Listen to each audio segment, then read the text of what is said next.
आज हम एक ऐसी कहानी में उतरने वाले हैं जो हमें हमारे सिस्टम, इंसाफ और बगावत के बारे में सोचने पर मजबूर कर देगी। ये कहानी है एक जांबाज आर्मी कर्नल की, जिसकी देशभक्ति की मिसालें दी जाती थीं। पर हालात कुछ ऐसे पलटे कि वही कर्नल देश की सबसे बड़ी बागी बन गई। तो चलिए कर्नल तारा के एक फौजी से बागी बनने के इस हैरतअंगेज सफर को समझते हैं। हाँ, तो यही वो सवाल है जो इस पूरी कहानी की जड़ है। आखिर ऐसा क्या हुआ? वो कौन सी वजह थी? सिस्टम में ऐसी क्या खराबी थी जिसने देश की रक्षा करने वाली एक कर्नल को बंदूक उठाकर अपने ही लोगों के खिलाफ खड़ा कर दिया? चलिए इसी सवाल का जवाब ढूंढते हैं। तो कहानी शुरू होती है एक पुलिस एनकाउंटर से, और यहीं हमें तारा के किरदार का पहला अंदाजा मिलता है। एक सीनियर पुलिस अफसर अपने साथियों को वार्निंग देता है कि भाई, सामने कोई ऐरा गैरा अपराधी नहीं है, वो एक ट्रेंड आर्मी कर्नल है। मतलब साफ है, तारा सिर्फ एक बागी नहीं, बल्कि एक बहुत ही काबिल और खतरनाक दुश्मन है।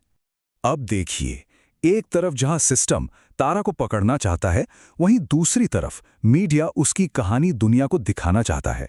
और इसी सब के बीच एक यंग जर्नलिस्ट अमन अपनी जान जोखिम में डालकर उस सच को दुनिया के सामने लाने निकल पड़ता है, जिसे सब जानना तो चाहते हैं, पर जिसके पास जाने की हिम्मत किसी में नहीं। तो चलिए वापस चलते हैं उसी सवाल पर कि एक कर्नल बागी क्यों बनी। इसका जवाब ढूंढने के लिए हमें कहानी की बिल्कुल शुरुआत में जाना होगा। उस वक्त जब तारा एक कर्नल नहीं बल्कि एक आम लड़की थी, जिसकी आंखों में सिर्फ एक सपना था। तारा एक बहुत ही साधारण परिवार से थी और उसका सपना था फौज में जाकर देश की सेवा करना। समाज के कई लोगों के लिए एक लड़की का यह सपना उसकी औकात से बाहर की बात थी, लेकिन उसके पिता वो एक चट्टान की तरह उसके साथ खड़े रहे। और यही वो हिम्मत थी जिसने तारा की नींव रखी। एक ऐसी लड़की जो अपने सपनों के लिए लड़ना जानती थी। और उसने कर दिखाया। समाज के तानों को पीछे छोड़कर, हर मुश्किल को पार करते हुए उसने न सिर्फ परीक्षा पास की, बल्कि अपनी मेहनत और काबिलियत के दम पर कर्नल का पद भी हासिल किया। ये उस लड़की की जीत थी जिसे कभी कहा गया था कि वो सपने नहीं देख सकती। लेकिन कहानी का सबसे बड़ा, सबसे भयानक मोड़ तो अब आना था, जब तारा अपनी कामयाबी के शिखर पर थी। ठीक तभी उसके खिलाफ एक ऐसी साजिश रची गई, उसे एक ऐसा धोखा मिला जिसने उसकी पूरी जिंदगी और उसकी सोच को हमेशा हमेशा के लिए बदल दिया।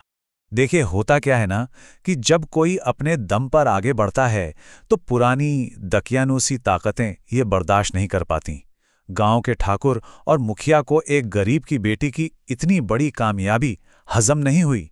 उन्हें लगा कि अगर तारा जैसी लड़की कामयाब हो गई तो गांव पर उनका दबदबा खत्म हो जाएगा। बस इसीलिए उन्होंने उसे रास्ते से हटाने का फैसला कर लिया।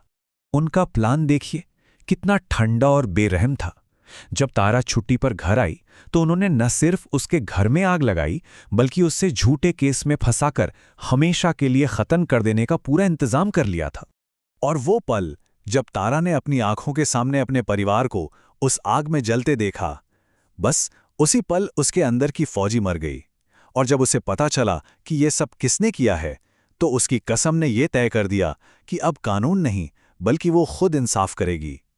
यहीं से उसके बदलने की शुरुआत हुई। पर अकेली तारा उन ताकतवर लोगों का मुकाबला नहीं कर सकी। उन्होंने उसे बेरहमी से पीटा और ये सोचकर कि वो मर गई है, उसे जंगल में फेंक दिया। उनका मकसद सिर्फ उसे मारना नहीं था, मकसद था उसकी कहानी और उसके वजूद को ही हमेशा के लिए मिटा देना। उन्हें लगा खेल खत्म, तारा का चैप्टर क्लोज। लेकिन जिसे वो अंत समझ रहे थे, वो असल में तारा के एक नए और ज्यादा खतरनाक रूप की शुरुआत थी। ये उसका राख से दोबारा जन्म लेना था। उसी जंगल में डाकुओं के सरदार भैरव सिंह को वो अधमरी हालत में मिली।